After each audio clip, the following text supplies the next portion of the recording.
Muy buenas tardes, comunidad de San Mateo y todos los que nos siguen en esas transmisiones, en esta reflexión diaria que con mucho cariño preparamos para ustedes. El día de hoy quiero reflexionar a partir de la lectura de este día, la lectura de la misa. Es una lectura tomada del libro de las Lamentaciones, en el capítulo 2. Voy a leer un poquito de esta lectura, es larga, por eso voy a leer poco, y después reflexiono con ustedes sobre el contenido de este texto bíblico. En el libro de las Lamentaciones, capítulo 2, dice lo siguiente: El Señor ha destruido sin piedad todas las moradas de Jacob. En su furor ha destruido las fortalezas de Judá. Ha echado por tierra y deshonrado al rey y a sus príncipes. En el suelo están sentados en silencio los ancianos de Sión. Se han echado ceniza en la cabeza y se han vestido de sayal. Humillan su cabeza hasta la tierra las doncellas de Jerusalén. Mis ojos se consumen de tanto llorar y el dolor me quema las entrañas. La bilis me amarga la boca por el desastre de mi pueblo al ver que los niños lactantes desfallecen en las plazas de la ciudad. Los niños les preguntan a sus madres: ¿dónde hay pan? Y caen sin fuerzas como heridos en las plazas de la ciudad y expiran en brazos de sus madres. La lectura continúa y yo creo que ya el mismo nombre del libro, Lamentaciones, ya nos dice mucho. Es un lamento, es un cántico, son obras poéticas de dolor, del dolor humano, de la tristeza ante la derrota. En el contexto de este libro, acababa de ser destruida la ciudad. La guerra la había arrasado, había muchos muertos, había mucha hambre, había mucha necesidad. Y el profeta Jeremías, que es a quien se le atribuye este escrito, pues hace esa expresión de llanto, de dolor, de lamentación por su pueblo que ha sido destruido. Entonces, en lo profundo de ese sufrimiento personal del profeta y de su pueblo, es una agonía que experimenta por la caída de Jerusalén, la ciudad santa, la ciudad de Dios. El pueblo elegido había sido destruido y era una gran tristeza saber que aquella alianza que les había prometido se había terminado.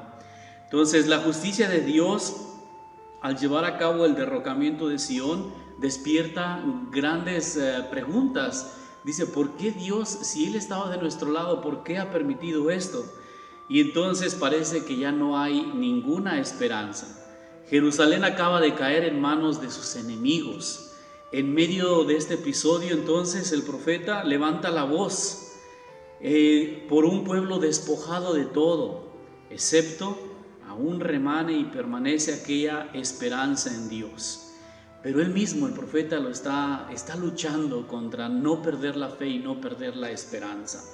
Entonces, al leer el libro de las Lamentaciones, uno puede encontrar varios temas como la desesperación, la desesperanza, el odio, el arrepentimiento y la esperanza de que el pueblo vuelva a levantarse, vuelva a caminar, vuelva a tener vida. ¿Qué nos dice esta experiencia dolorosa que sufrió el pueblo de Israel, que sufrió el profeta Jeremías? ¿Qué nos dice a nosotros? Bueno, repasa en tu vida esos momentos de tristeza, de dolor, de dificultad.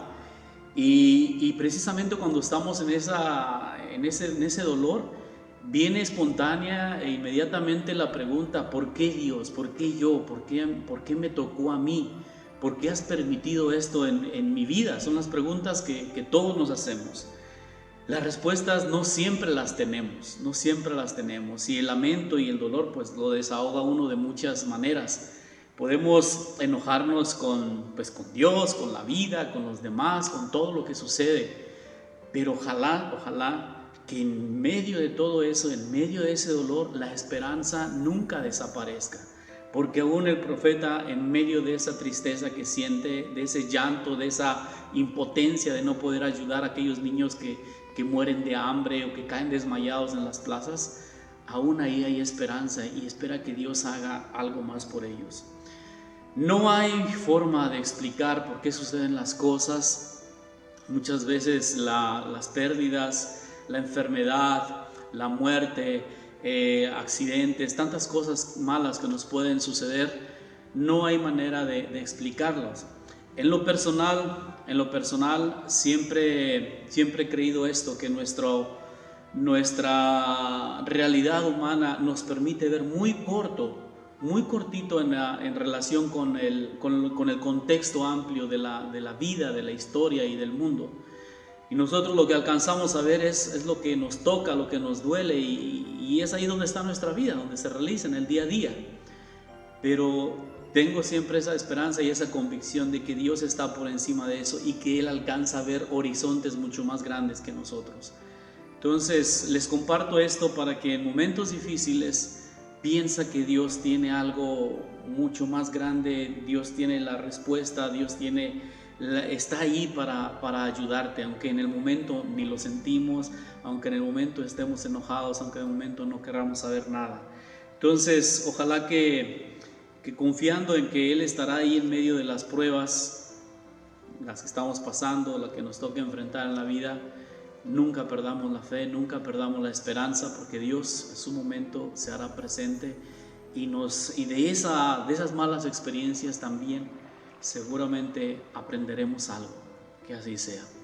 Gracias, hermanos, por acompañarnos.